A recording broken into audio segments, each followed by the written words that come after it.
to be successful to me doesn't have anything to do with a dollar. It has everything to do with my progression. So every day that I'm moving forward, I'm walking in success. The day that I start walking back is when I'll start failing.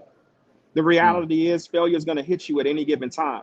But what you have to be willing to do when it does hit you, walk through it.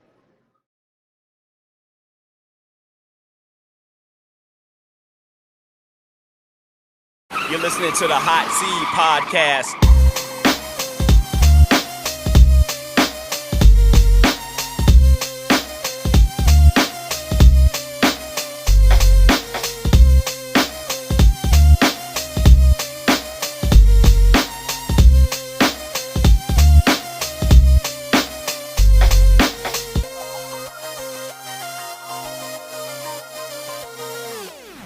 The Hot Seat.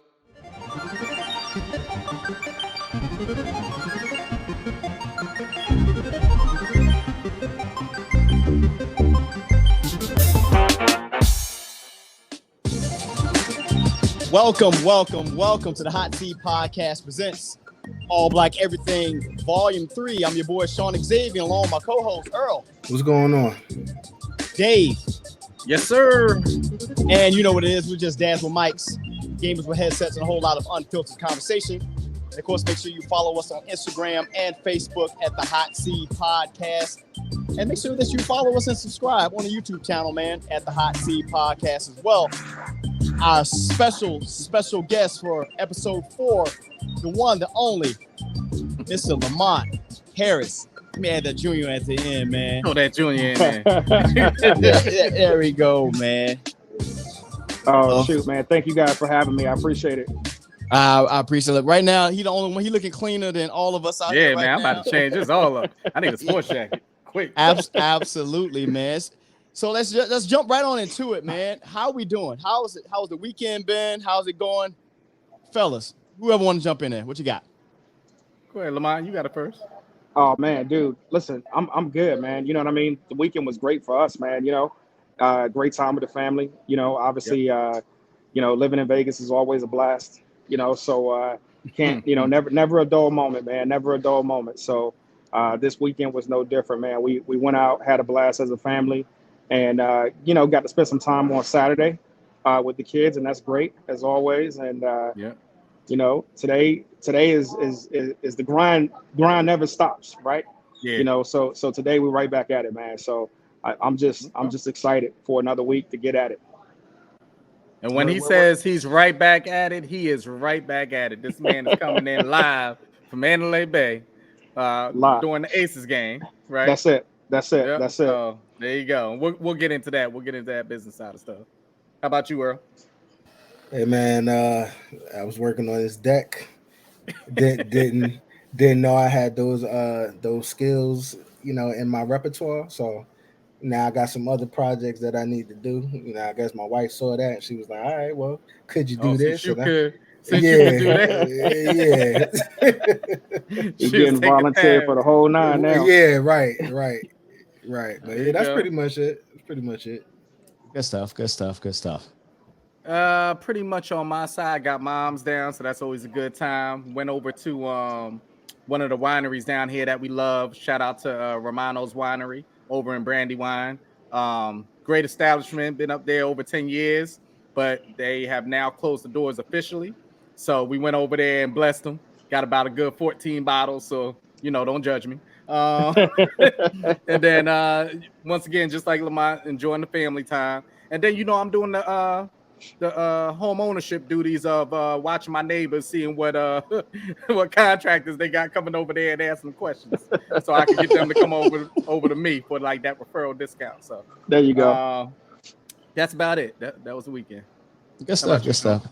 I mean, it was a good weekend, man. I spent a lot of my time actually in the media space, working on this show, preparing for that, closing out the week, doing Over the Hump, man. Of course, you guys can tap into Over the Hump live on Wednesdays at 5 p.m.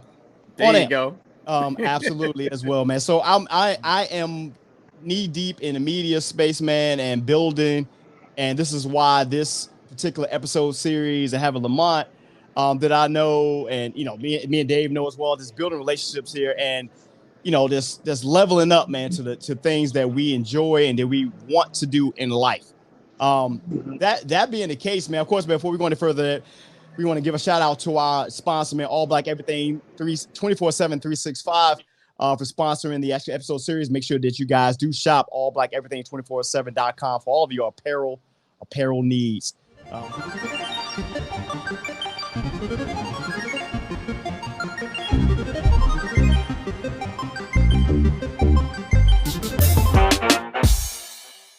Let's get right on into it, man, because we got to, he's a busy man. So what you got, man? What you got for us, Dave? I know you got something right on there. Hold on. Let's just jump right into the breakdown. So we are now talking to the CEO, the author, the motivational speaker, the mortgage and real estate professional. But that's what he puts on his title. Absolutely. We're talking to the family man. We're talking to the preacher. We're talking to the motivational speaker before the motivational speaker. He'll get what I'm saying in a moment. And we're just talking to a true friend, man. He's a person that you don't have to talk to each and every day. It's going to be solid whenever you link up with him. And we kind of went through that conversation a little bit over a month ago, I would say. Just linking up in that type of way. So it's one of those type of things, but I want to get into, because that's what All Black Everything is about. We talk about, these Black businesses, entrepreneurship. But on your side, you can tell us quickly about that journey, because you're a journeyman too. You dabble here, you touch there. So kind of take us on that journey as quickly as you can to where you're at right now, and then we'll break down some other stuff. Yeah, for sure. So first off, I appreciate all the kind words, right? But to kind of put it simply put, obviously the journey for me started, I guess you could say it started with me at Morgan State University, right? And it started there. That the entrepreneur spirit was alive and well, right? Some 25 plus years ago, and that entrepreneur spirit has never gone anywhere. But for me, obviously, I am a college dropout. Dropped out of undergrad and decided to pursue acting, if you will, right? So I was in school at Morgan State, film and theater major, minoring in pre-law. Decided to drop out of school and pursue acting full time. I did that, and while I was doing that, and while I was in undergrad, obviously, I was just that ultimate guy that was, looking for his next big thing, right? And so, in doing all that, I met a gentleman who introduced me to the mortgage space back in 2005, and that was my first introduction to the space. 2005 to 2009 was awesome, right? 2008, obviously, the mortgage crisis happened. A lot of my peers bowed out, earlier in the game, and I lasted and through December 2009. December 2009, I got introduced to a different space, and I started working for a resort developer, and it was through that developer that I cultivated a relationship with David, right? So David and I met while I was working for that developer, and even in that took me through different levels, right? So obviously working in that space and that company being a Fortune 500 company, me having an opportunity to be able to grow myself, being promoted 13 times in 10 years, I saw a lot, right? I saw a lot, I learned a lot. And those lessons help, they really help propel me in terms of just the mindset that I have today, right? So the mindset is, my mindset is simply to stay totally committed, right? And operate with integrity, sacrifice, and commitment, right? And that's something that I live every single day, right? So today, I'm happy to say that, I do own HCMG, Harris Capital Mortgage Group. We are currently in 10 states. We'll be in 23 states at the end of the next quarter. We'll be in 35 states at the end of the year. But we currently are 83 employees going to 300. And we're pushing strong, man. So, Harris Capital is one of 4 companies that I own right now. And I am blessed and fortunate to say that, that through it all, I don't know that I do this every single day because I'm not perfect, but the ultimate goal is to stay humble and stay hungry. right? And so that's something that I preach. That's something that I push. And doors that have been opened up for us are just absolutely amazing. So truly thankful for that. Thankful for the opportunity to be here with you guys today, and be able to share and talk about that journey. And let me tell you something. I know a lot of people tuning in. They'll be to the fact of, man, he really does sound like a motivational speaker. This is the thing. This ain't no front. This ain't him moving from the DMV going out west and all of a sudden just got a gig and, hey, I got to change things up and put up motivational quotes. This man speaks like this on the basketball court while he's whooping your behind. You hear me? Like you just got to try a little bit harder. Sometimes, you just got to come out, and get in front of the person a little bit. When you hit that wall, you like, wait a minute, bro, you just broke my ankle. So, are you still balling, by the way? I got to ask that. I am, man, but not like I used to. But I'm still getting it in. I'm still getting it in. Okay. All right. So let's stay with the Harris Capital Mortgage Group real quick. Yep. With that, I hear we do have an announcement because you are particularly not at the game just to watch the game, but you're at the game also because of what? Yeah. So, I'm proud to say I'm the first mortgage broker in America to sponsor and do a corporate partnership with the WNBA team. Right. So, awesome. That is awesome. It's a huge feat, right? Obviously for us. I looked at the opportunity to be able to partner with a women's organization, right? Because I mean, listen, let's be real, right? We celebrate our women, right, every single day, but the reality is I don't think women's sports it doesn't get the recognition that it deserves, right? And so I developed a passion for this, to be honest with you guys, back in 1999, right? So I developed a passion, and it was pretty interesting because, like, I was going to school at Morgan at the time, and there was a young lady, super close friend of mine, who was actually working towards getting to the WNBA, right? And so in her journey, she ended up playing overseas for 9 years, but throughout that journey, I met so many other women that were really involved in the sport, right? And that were really, really doing well. Like a good friend of mine's in Maryland, right? Sarah Jenkins, who, played at University of Maryland for a bit and then went on to Georgetown to have an awesome career. And today she is the head coach at the University of Delaware. My good friend, Andrea Gardner, who, was drafted by the Utah Stars and ultimately ended up having a really, really amazing career in the MEAC, right? So, shout out to Drea, for doing her thing at HU, leaving her mark, and then coming on to the WNBA and taking it to that next level. But so many of these women, watching them throughout their journey, have really just helped me develop more of a love for the game in terms of, what the game meant to them, right? And so it was just amazing to see, man. And I had the opportunity about 17 months ago to step up to the plate and join the team, so to speak, right? And it's been amazing. These ladies and the organization as a whole has really, really opened up their home to me, right? And I say that and I mean that wholeheartedly because there's been a lot that I've gone through over the last year, obviously in growth with the organization, but to see how dedicated and devoted they were to me, it just meant a lot, man. Right. I like it, man. A couple of pinpoint things, and I said this to Dave off the mic. I see, and I think we all, if you're involved in social media, you may see this from time to time. And I'll see these like polls that are put out there every once in a while. Well, it's like, would you take 500,000 or have dinner with, name somebody, Jay-Z, who would be your person you would talk to? And I challenge people all the time. And because for the reason is, like I said, I met you, I want to say about 5 years ago, maybe a little before that. And it's storming, by the way, folks.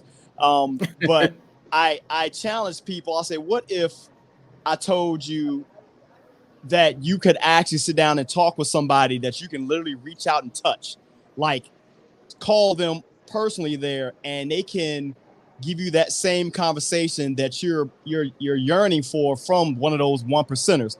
And we're sitting here talking to you today, seeing your growth. When I met you, you were already, because I met you through Dave, and I know the guy that Dave is, and most people that Dave rode with, they have that same energy about them, which I know you have. And just to watch the consistent and continuous leveling up to where you are now. When I saw the announcement of the Aces bit, and I was like, I felt proud only for the simple fact because I know this guy. Like, I don't know him from like just on social media. I know him and like that. So for anyone, and I guess this is my bid, is for anyone who is stuck in that space of wanting to, I guess they're impressed by things that really aren't I guess realistic, if you want to call it that way. There is a person next to you, literally, that can assist you in being that much better of a person in life. And I mean to where your life is one that on a Friday morning, not to count anybody's pockets, but on a Friday morning, your first thing is not for you to check your bank account. Meaning you've gotten to the point of life to where you're comfortable in what you're doing. And that is like something that's not the first priority, but your business, your livelihood, all that, your life and self. So and I guess that's just me giving you your flowers, man. And two, hopefully changing the mindset of people who are, so easily impressed by the 1%. But that's all I got. That's my soapbox. No. Listen, look, man, I appreciate you guys, man. Like, I appreciate like the opportunity, Dave, when we talked about me coming on tonight, and, I appreciate the opportunity to be on the show. Number one. Number two, I do appreciate the kind words. This isn't just me talking. This is me being me. I am truly humbled. And dude, like it's a continual journey, right? Like at the end of the day, I know some people, they get to a certain point. I hear people say all the time, like, what's your number? Like when do you know that you're there? Right. And the reality is you ain't never there, right? Right. You always chasing. Right. And so I think when you have that mindset and that mentality, then that's what gives you the ability to be able to have grace upon the next fellow man and be able to say, hey, look, I want to help push him up. I want to help push her up. You got to stay in that mindset, because when you get out of that mindset, then you start to wander, because we're humans, right? We start to wonder. Right. We're better than, we don't need this person. We don't need that person. When you get to that point, you've missed the boat. So I want to touch on something, because you brought it up multiple times already, one word. And sure, I preach this to the heart when I'm speaking to new agents coming into the brokerage, or just anybody I'm speaking with. They want to come in and they want to learn how to get the big dollars and stuff like that, get the big checks. And I'm like, that's great. But these first 3 sessions, at least, are all about mindset. And they don't get it. They're like, oh, well, show me a contract. I'm not talking about contracts. We're not even there. Right. We're not even there. Right. That mindset thing is huge, because, that is the true foundation. And go a little bit into that.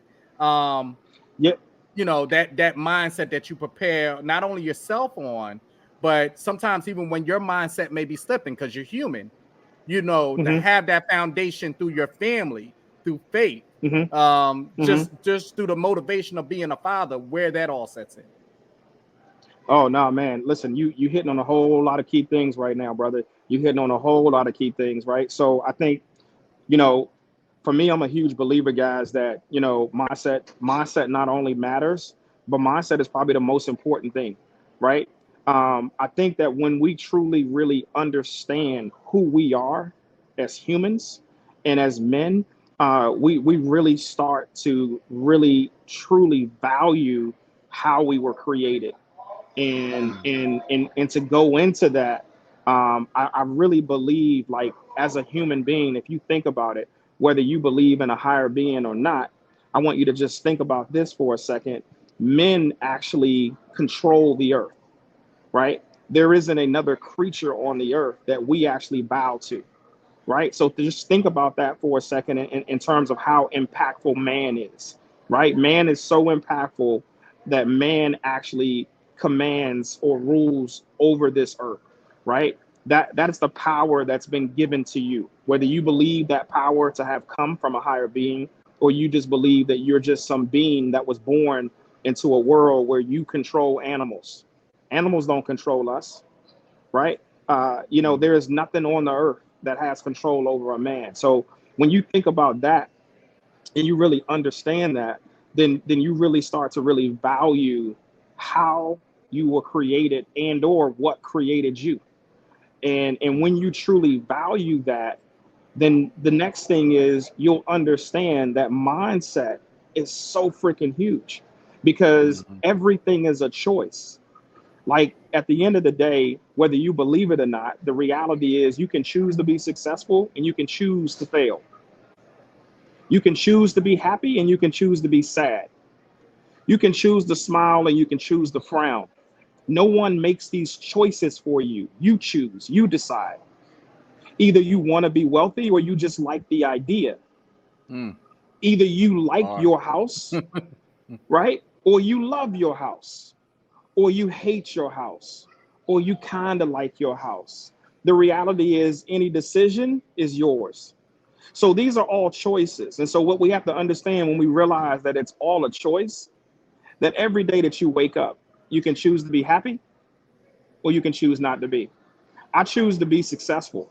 To be successful to me doesn't have anything to do with a dollar. It has everything to do with my progression. So every day that I'm moving forward, I'm walking in success. The day that I start walking back is when I'll start failing. The reality is failure is going to hit you at any given time. But what you have to be willing to do when it does hit you, walk through it. Walk through the failure and come out on the other side. Because when you do that, that's right. Right. Offering that. We got to get the preacher right now, man. Yeah, I was trying to wait for the part to why I dropped this in, because I feel like you can also take it to this. I hope I'm not jumping the gun. Yep. Yeah. Oh man, look at you. Yeah. So the reality is this hustle up. And wait real quick, Lamont. Wait real quick. Talk to me. That right there, because and I will say I didn't even know. This is going to be a re-release. It's going to be a re-release. So I originally, for those that don't know, I originally wrote and published this book in 2016. I'm glad you said that. So 7 years ago. I'm glad you said that, because when I saw the pictures and I saw CDs, I was like, oh, I got clowning for him. I'm like, no one uses CDs anymore, sir. I mean, I got one in my Mini Cooper, but still, it's fine. Go ahead. So it's funny, right? So I originally released this in 2016. So what I'm getting ready to do right now, since Sean threw it out there, and in October of this year, I will be releasing not just a book, but a workbook and an audio book. And not only will it be a book release, but Hustle Up is going to be a movement, and we're going to kick it off in Vegas with an HU conference, and then we're going to take that conference and go nationwide to 6 cities. So, but we will kick that off in Vegas. So that's going to be huge. I'm looking forward to that. I've got some amazing. When you get to the DMV, man, we coming, boss. We coming. And I got an amazing group of people that are going to be speaking at this conference. It's going to be absolutely amazing. I'm super stoked about it. Been planning this thing for a minute, and I just can't wait, man. I just can't wait. Now, you're very successful, and anybody who's reached, that the level of success that you reach has dealt with some kind of adversity. So what do you tell people who's trying to, just be successful in their genre or in their profession? How do you overcome adversity? So I think the first step to overcoming adversity is to leave yesterday. So like you leave yesterday. So like at the end of the day, right? A lot of us get caught up in yesterday, right? Whether it's you getting caught up in your past mistakes, or you getting caught up in your past failures, you're getting caught up in your past fears. The reality is that the focus has to be on today, and all the focus has to be on today. All the energy has to go there, because like whatever you do today, whatever you do this moment, it's actually going to impact what may or may not happen tomorrow. Tomorrow's never promised. So we can't live for tomorrow. So the only thing that you can do, and the best thing that you could do for yourself, your family, and your mind, is to go all out for right now. Gotcha. So like I know we set goals, and it's cool to set goals, right? But the reality is some of us set goals that are so unrealistic, right? The goals need to be achievable, but they also need to be goals that you actually can measure, right? You need to set smart goals that are measurable. And the reality is, don't be so hard on yourself. David hit the nail on the head earlier when he was talking about like agents coming in, and there's the obsession is with money, right?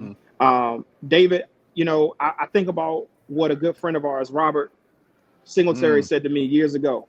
When I was in that mindset of thinking I was ready to transition and go to that next level, Robert set me down one day and had the ultimate respect for this guy. And the one thing that he said to me was, he said, I need you to understand something. He says, the it that you need, you already have it. I just need you to do me a favor. I need you to relax because the money will come. It always comes. And that's why I'm such a huge believer in it's never about money, right? It can't be about money with success. That's not what success is. We have a tendency as people to measure success based off of what we can see. Right. Thanks. And that's what we go through. And that's crazy you said that, because like I look at, I think of like a lot of our parents and stuff like that, who unfortunately they were in jobs that they had to do to provide for their families, but how often were, our parents or just anybody from that generation just doing things that they love, so Absolutely. like I'm in education right now, depending on where you're at, education is probably one of the, most underpaid professions, in the country, but, and it's a tough job, but, I always tell like the people that I'm coaching, I say, you got to love doing this, because the impact that you have on these kids, you can't put a dollar amount on it. Like when I've been in education almost 20 years now, and I said, when I could see kids who are 24 years old that say, Mr. Wallace, and they say, thank you. You might have thought I wasn't listening to you 10 years ago, but I am, like that for me. You can't put a price on that. So like I definitely agree with what you're saying. You know what? Stay right there, Earl, because I wasn't even gonna go here, but this what makes this unfiltered conversation in a sense. Speaking about family, specifically fatherhood, we're one of our main slogans is dads with mics. That's what we all are.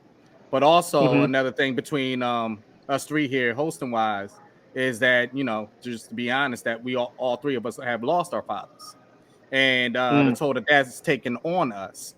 On your side of things, being the fact, and I hope you don't mind that I go into this part of things. Let me know if you want me to stop right here.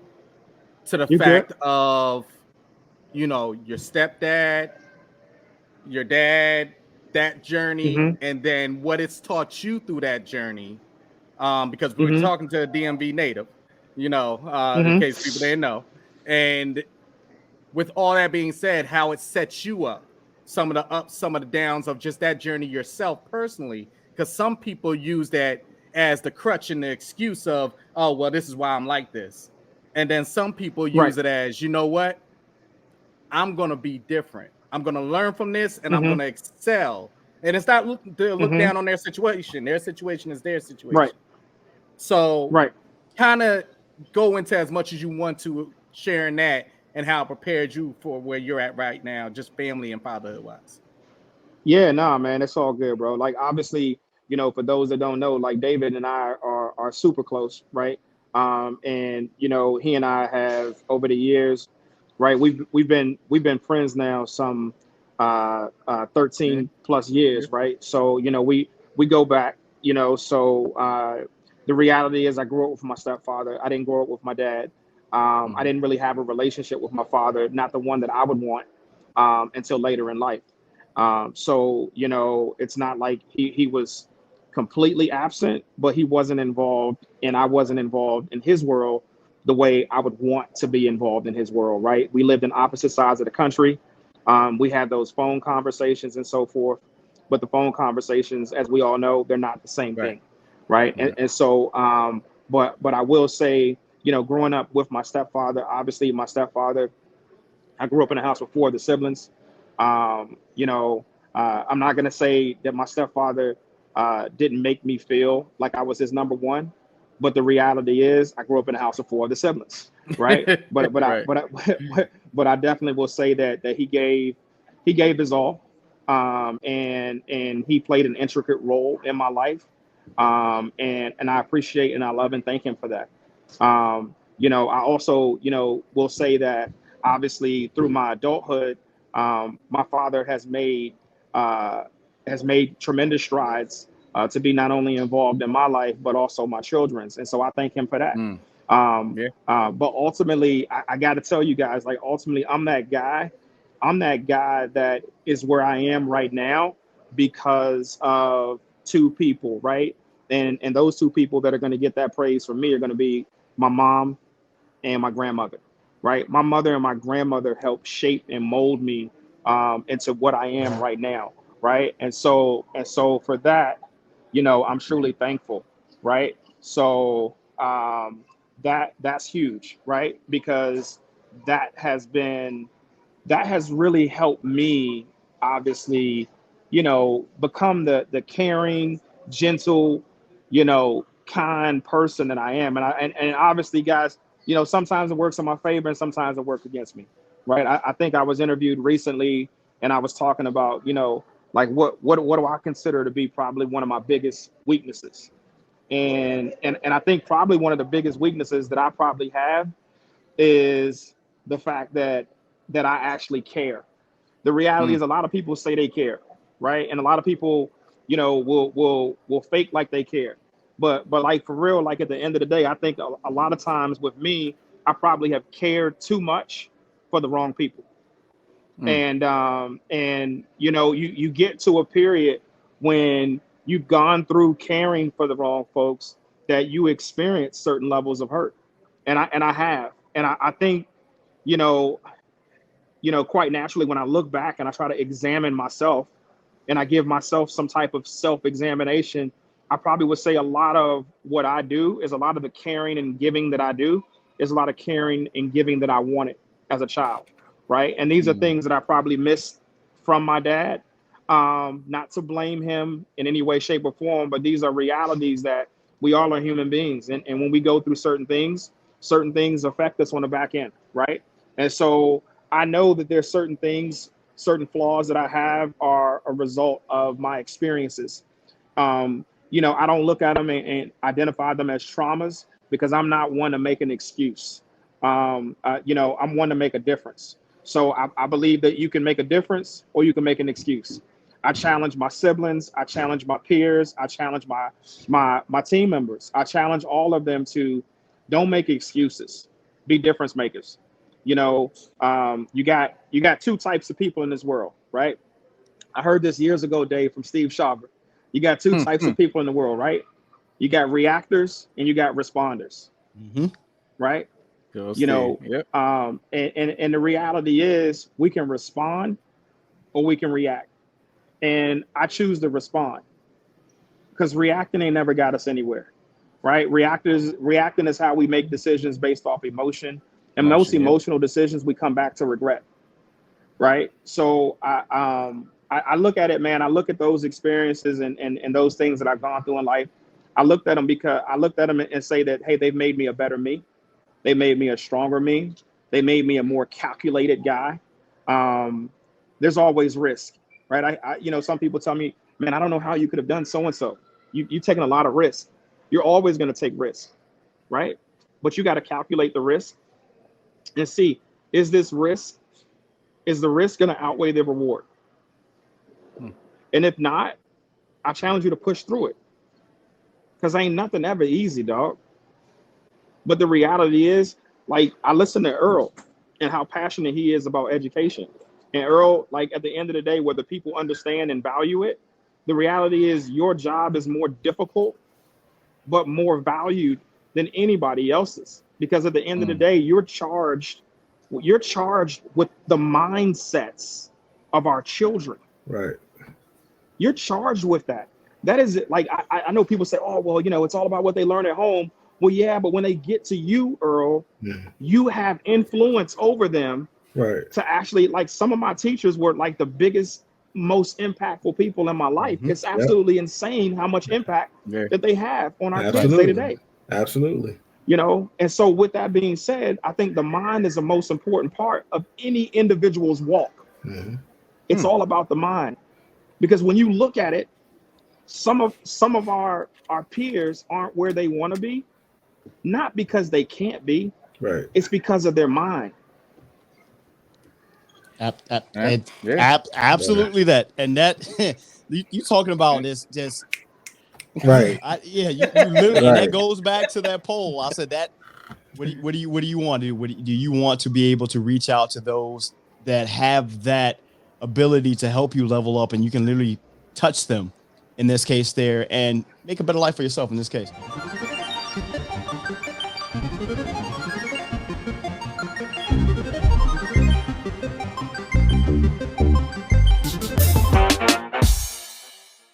So I know we got you for a short time, but we got one last thing for you, man. No, you good.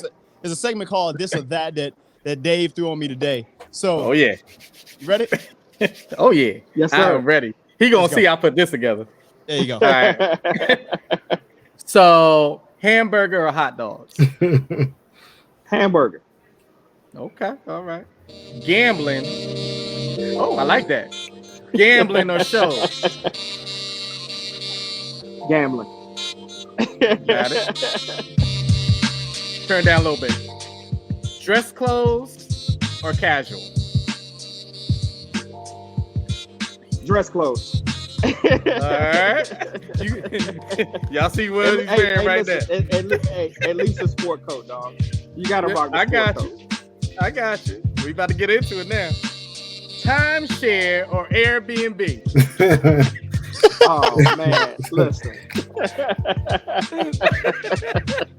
Come on, man. Man, listen. Airbnb. I'm gonna take a timeshare. At least I know the bed was clean. Oh man. All right. This should be easy for you. Renting or owning? It depends. But I'm gonna go with owning. I'm gonna go with own. Here's the deal, right? So it's funny, right? I know I'm supposed to play the game, but I gotta tell this real quick.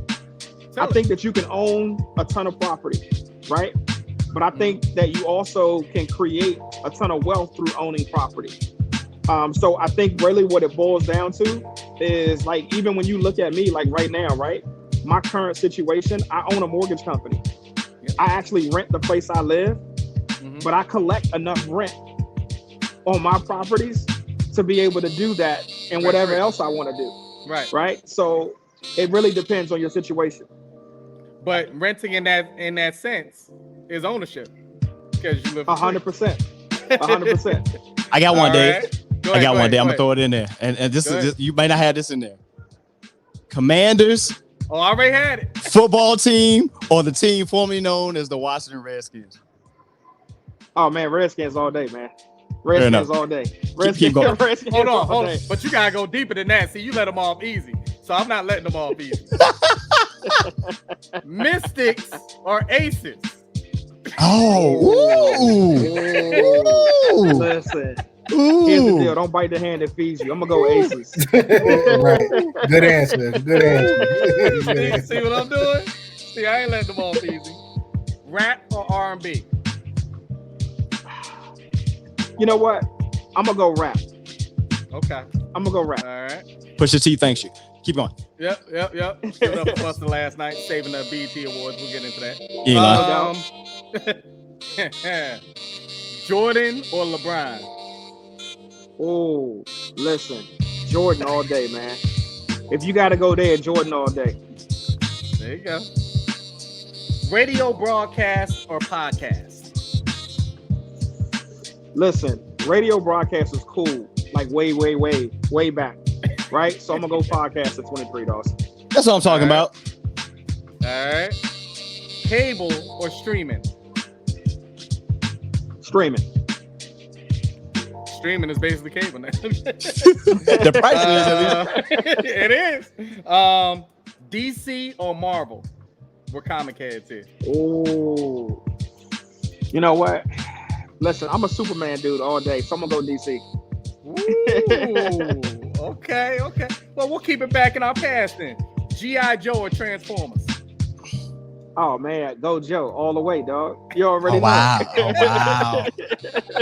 I like it. Here we go. We were talking about it earlier. We didn't get much into it, but in the gym or at home workout? In the gym. That motivation. I got you. And then I'll leave it with these last two. DMV or Vegas? Oh, you tried it. It's Vegas all day, man. Listen, DC, I love y'all. You know what I mean? It was a lot of good memories. Did we not say when he moved out there? We said it. He ain't coming back. Hey, how my man said, the West is the best, I must confess. All the other coasts is no contest. And then here's your last one. New York Giants or New York Giants? Which one you got? Oh my God! Listen, I'm gonna go. We need you back in the building so we can get our win like we normally do. Listen, I'll be there. I'll be there. This winter, I will be there. Let's go. Now you can't do that because I'm trying to be out there with you on the 5th. You can't do that. I think we play like the next week. We're gonna keep it there. Okay. Oh man. Oh shoot. Oh man. And of course, man, you guys are listening to the Hot Seat Podcast. You might be watching on YouTube, man. Of course, we are available on all your podcast platforms, Apple, Spotify, everything else in between.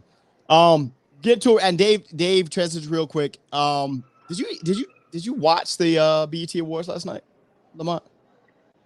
I did not, man. I only caught all of everybody's tidbits they were throwing out on social this morning. So I have to go back and watch it because I heard Buster was Buster got his lifetime achievement. I know that. Go ahead. Hold on. Hit me with the not so breaking news before he goes. Do I even look? I should have had that queued up. Yeah, it's ready. Let's go. Not so breaking news. So my people. We got to do better. Black entertainment television. Tyler, please help us. I normally don't even tune into the awards, but Tyler has to fix the awards. Tyler Perry, that's who I'm speaking of, the man that now owns BET and VH1 and every other thing that's out there in the world. But I'm saying he has to come in there and save it because when you don't want to show up to your own award show, I don't know how Tyler's going to show up if it stays the same. Like how you own the station and not even going to want to show up to your award show. So it has to change. But this has to change too. When we're doing a tribute, please know and pay respect to the person that we're giving a tribute to. Now, I would normally sit back and, give a pass to Patti LaBelle, but this is not the first time that Patti has got up there to sing a song and forgot every damn thing that she was singing. If I need to remind people out there, during Versus, she was in Versus, Swiss Beats and Timbaland, and she forgot her own music. So, we got to do better, man. When we have these Lifetime Achievement Awards and we have people that come out and perform and never even met the artist before, but they're performing for the artist's behalf, that makes no sense to me. It makes no sense. Thank God for Busta Rhymes saving that show last night. It was like a Vegas residency, to be honest with you. He gave a good, between the speech and the performance, that was about 40 minutes. So shout out to Busta Rhymes and to correlate it and tie it to exactly what you were just talking about, Lamont. You were talking about caring and with the heart. If you didn't feel the love that was coming from that man last night through that speech and letting people know that when I come up to you and I tell you I love you, I mean it. And like that joint was so real because if you ever see him in the videos, when he comes up to certain artists and certain people, when he meets them, he really grabs them up. He grips them up because first off, and he said this in past interviews, you don't know if you're going to see that person again. So why not? I pay that respect right then and there. But, when I'm sitting back and I'm looking at this award show, it just brought up just some of the things that I get angry about when I'm just like, come on, we ask for that respect, but putting out certain things, we don't respect ourselves. So, some people can come at me for it. It's my not so breaking news. Don't charge to anybody else on the platform. Oh, you can charge me. It's fine. I'm with it. But altogether, just from that, I'm going to switch it to something that you always preach. And I'm not going to say you came up with it, but, every time I hear about you and your movement and what you got going on, It's something that Lamont always said, especially on a Sunday during a meeting when we were about to go out there and just kill the sales floor. If you stay ready, you don't have to get ready. So that's it. It's one of those things. When we talk about that mindset, if you stay ready, you don't have to get ready. You know, all blessings to you, brother. I know you got to go. I know you there at the Aces event right now. You're good, bro. I'll be out there to see you soon. I know you coming out here, so we'll wrap. We'll get things together. I don't know if y'all had anything else for him, but I don't want to keep it too long. I just say, man, proud of you, brother. You know, keep doing what you're doing. Like I said, you motivate. Like the words you give me, like preacher vibe. Like I wanted to throw my shoe at the. You know what I'm saying? But it's like you talking. You know what? Hold up one moment, because I gotta throw this out there when she come over here and she smacked me. I know you said mom and grandmother. I'm gonna throw Renata in there too, your other half. I'm gonna throw that in there for you so you don't no doubt. Get it after She's you gonna get love off you for that one. She's gonna love you for that one. She already told me, just to let y'all know, a little bit over a month ago. This is how you know everything happens for a reason. Me and the missus is out going out to eat real quick at a place that honestly we don't even normally eat at. And all of a sudden, I just hear, "Hey, Mr. and Mrs. Story," and I look up and it's his wife. Mind you, they're in Vegas. She had just happened to come over here for that time period, and she just so happened to go into a restaurant that we normally don't go into to sit down, to sit right next to us and say, "Hi, Mr. and Mrs. Story." And I look up and I'm like, wow. Now she proceeded to go on to the sense of, hey, you got to get on over here to your boy. You know, you messing up. She holds me to the fire. And, you know, came back together and got to this point right here. But I always tell y'all, everything happens for a reason. Once again, no matter what you believe in. So I thank you, brother, for coming on the show. No, thank you guys for having me on the show. I appreciate it. You know, I appreciate you guys and showing me the love that you showed me. So it means a lot. You guys keep doing your thing. I'm proud of you guys, man. You guys are crushing it. So, you know, keep going and keep that mind tight, man, and that grind ready. So, you know, I always hear my boy, I hear my boy, what's my boy from Michigan State? God, he always says, keep your mind right and your grind tight, right? And that's basketball? Michigan State point guard that God dog. Oh, was that Cleaves? Mateen Cleaves? Yeah, Mateen Cleaves, right? Yeah. Mateen Cleaves. Mateen Cleaves says that all the time, every morning. If you guys get a chance, man, follow him, man. Like, the dude is just absolutely unbelievable. Obviously, I reconnected with Mateen in the mortgage space. One of my investors, UWM, United Wholesale Mortgage, Mateen is a motivational speaker with those guys, and he's just absolutely phenomenal. But he always talks about, keep your mind right and your grind tight. And so, you know, I couldn't put those in we're all about words. Michigan here, but I got you. Mm-hmm.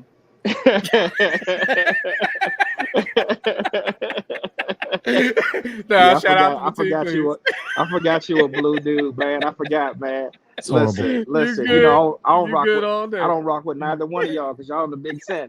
You know what I mean? So it is what it is. You good to go. You good to go. No, it's been you guys, man.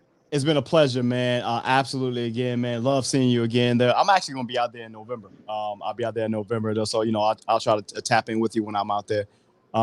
It's an absolute pleasure to have you on, and I hope to see even more though. I'm more, I guess, great things happen for you as well, and for everyone who wasn't paying attention. You say he's re-releasing it. He's re-releasing it this time not on CD. It's going to be on the stream aspect. Go ahead, man. But in all seriousness, we come a long way, Sean. We come a long way. Absolutely, man. All seriousness, man. There is a wealth of knowledge and opportunity amongst us in our own community for everybody who's watching All Black Everything. And I just want everybody to take, they take away nothing else from this. Understand that we ourselves control our own destinies, as shown by the individuals we've had on this show, man. We appreciate you, Lamont, man. Anything Appreciate you guys, got? man. Y'all take care. Anything you got coming up, or you want to plug real quick? Yeah, so look, I'm gonna be in DC, right? I'm gonna be in DC the 10th through the to the 19th. I'll be in DC. I think the 17th, the 16th, 15th through 17th. I'll be up on Capitol Hill. Obviously, during that time is National Mortgage Brokers Day. I'm super excited to be in town. I just graduated in the mortgage space, as you know, in the sense that I've gone from being a mortgage broker to a direct lender now. So super excited about that. In a sense that we are a mini correspondent now, and so I'm super, man. That I'm super excited to be coming back home and getting a chance to network and plug in with everybody. So, Story, I look forward to seeing you and plugging away, man, when we get back. So the only thing I want to plug is, listen, I want to plug you guys. I want people to keep tuning in to you guys. I appreciate the platform that you guys have opened up for me today, and I also I appreciate you guys and your mind, because that mind is a terrible thing to waste, man. So I appreciate you guys keeping that mind right, man. And so y'all keep doing your thing. I'm proud of you, and look forward to seeing all you soon. That man hit us with the Saturday morning quote You right ain't there. The mind is a terrible thing. Remember when you used to see that joint? Hey, listen, they don't even play that during the cartoons, though. Listen, that was the crazy. Y'all remember them after school specials coming home before Oprah? Hey, when you had the little skillet out there, this is your brain. This is your brain. Your brain on drugs. Any questions? Hey, young blood. Hey, young blood, you want a cigarette? Wait a minute, sir. No, I don't. All right, man. This is the Hot Seat Podcast, man. We appreciate you, Lamont, man. All right, man. You got it, man. I'll talk to you guys soon, man. Yep. Go Mystics. All right, keep on.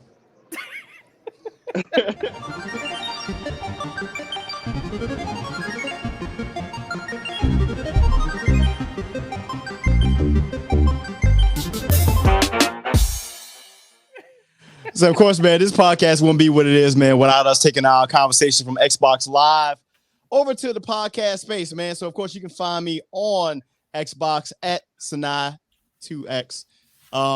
As much as possible, we can get in and do some online tournament play on Street Fighter. If you rage quit, just know I will find you. And, you know, we'll have that golf, though. I'm sorry. You always sound so aggressive. Sounds so aggressive right now. Sinai2X, man, on Xbox Live chat, man. What you got, Dave? Loving that Call of Duty space. I love playing this golf by myself. And then throwing out there, I think they just announced, I'm trying to find it, that the new PS6 and I guess the Xbox Series X, that stuff will be rolling out in like 2028. All right, though. So I'm gonna start treating this joint like phones. Like, if you don't really show me something worth upgrading, I ain't upgrading, bro. Absolutely not. I'm letting you know right now. Right. I will let that joint ride. Unless that joint is coming out the screen, you putting on VRs and you are the coach on the sideline, like, nah, man. I might upgrade now because I have like the Series S, I think is what it is. So it has a new 1 terabyte one. So I might update that. Yeah, I mean, that's cool, like that. but by the time those joints come out in 2028, and this is no exaggeration, that shit might be $800 to $1,000. Like, nah, man. I hope to still be playing video games by 2028. It is 2023. That's 5 years from now. You know, I might go on. We gotta start thinking about that. Right? Yeah, right now I'm starting to think about it now. I'm like, I am 43. Am I gonna put this in my 401k? Right. Or am I gonna get this?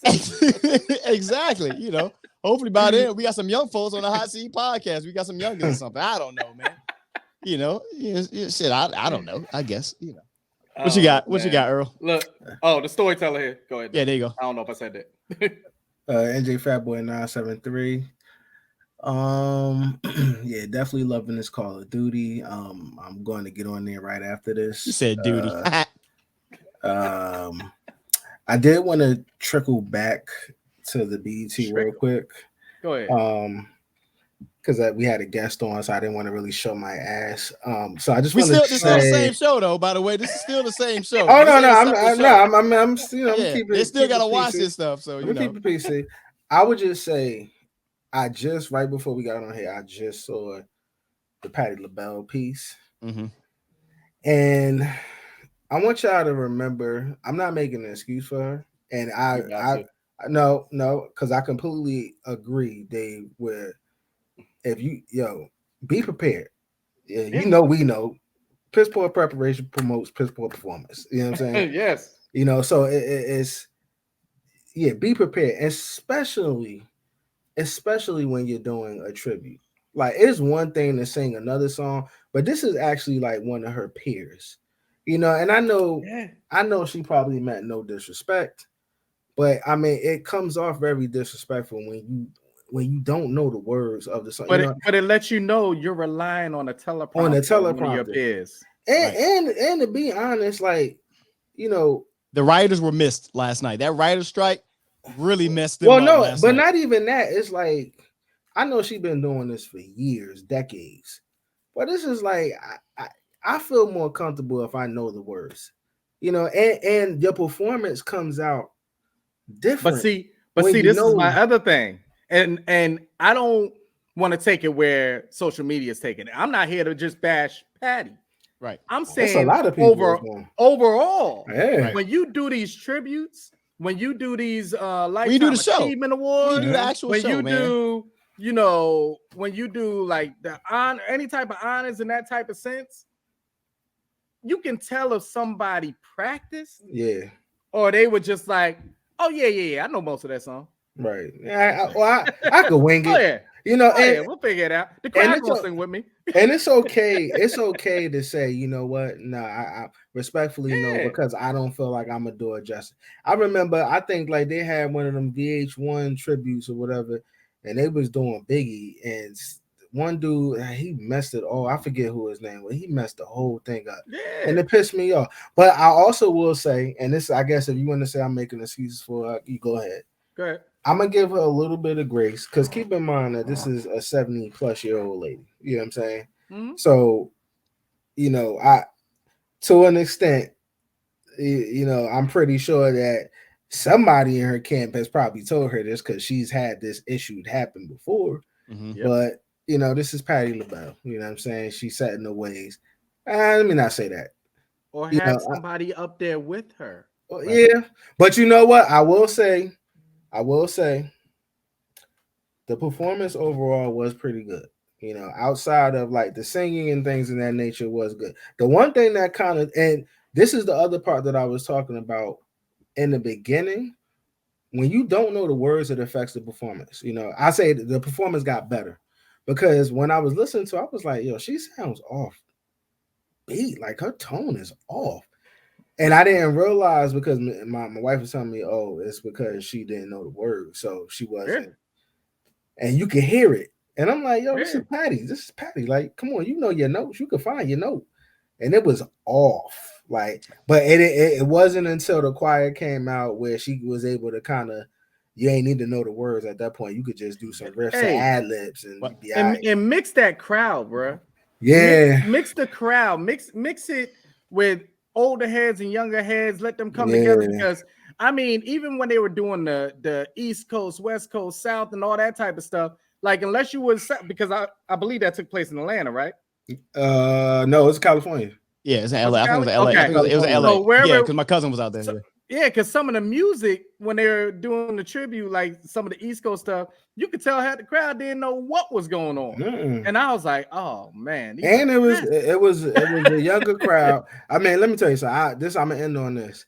When you had Bobby Jones sitting next to some, I don't know if y'all seen that clip, but Bobby Jones was sitting next to some young sister. I don't know if she was a rapper or not. All I know is that she had a stack of money in her hand, as insinuating as if I know who you're talking about. Yeah. And I ain't gonna lie, like, I don't put people on the pedestal or nothing, but I just felt embarrassed, not because of what he represents, but it was just more so because I'm looking at him just as an elder, and they're looking at this, and I'm just like, oh my God. Like, I don't even know. I said to my mom jokingly last night, I said to her jokingly, but it was like one of those jokes, but serious type joints. Like, ha, but I'm serious. But serious, yeah. I was like, these are those shows that you sit back and you're hearing the most ratchet thing, and then next thing you know, it's a tribute to Gladys Knight. Yeah. Right afterwards, the next performance. Yeah. The BET Awards, I need them. It doesn't have any fluidity. You know, I think I need them to flow a little bit better. It's often been. I'll be always serious. I watched the BET Awards, and it has its high points, like the Buster joint. It's had its high points, but overall, I watch it and I cringe.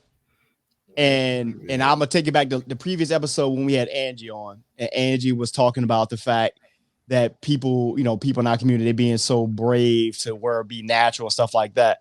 And the ones that she got the biggest like compliments from were those not even from the community. It was white people outside the community itself.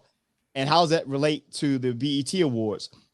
You see that, and we have this platform, and it looks, for whatever reason, it just looks so unprofessional or just so lacking organization and stuff like that, and it just adds to the stereotype of our shows. The BET Awards was also broadcast on Nickelodeon last night. If y'all didn't know that. Now, I don't know it's because of it's owned across several things, but it was just one of the right, like all of that. Yeah. Right, but that to me, you don't see the Grammys on Nickelodeon. You see what I'm saying? Like it struck something in me. If that's the case, you might as well put it on Tubi. And you see what I'm saying? Like, so I don't know what it is, but I hope that with Tyler Perry purchasing them and they level up, for lack of better words, of what we're doing.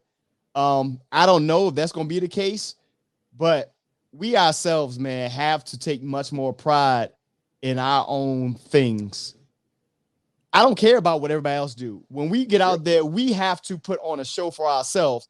So there's less, big word coming at you, less Facebook and Instagram and Twitter fodder out there. So because it's not he funny. wrote that down for you. Yeah, it's not funny anymore. It's just the outside world looking at it and say, look at these, insert your word. I'm gonna take you back to the scene. We'll get out of here. Take you back to the scene of Glory, when they gave that unit of all black soldiers guns, and then they cut to them and they're all like playfully shooting and stuff like that.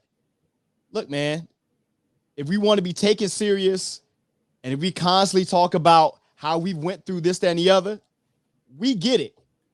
But at some point, we have to stand up and be like, hey, this is what we print. We put on our best dress. We put on our Sunday dress. We have to act accordingly and make sure that we present ourselves, if nothing else, to the rest of our community in a way that is upstanding. I don't care about everybody else. I don't care, but in our community itself. And maybe that's where we're missing the point. It's the hot seat.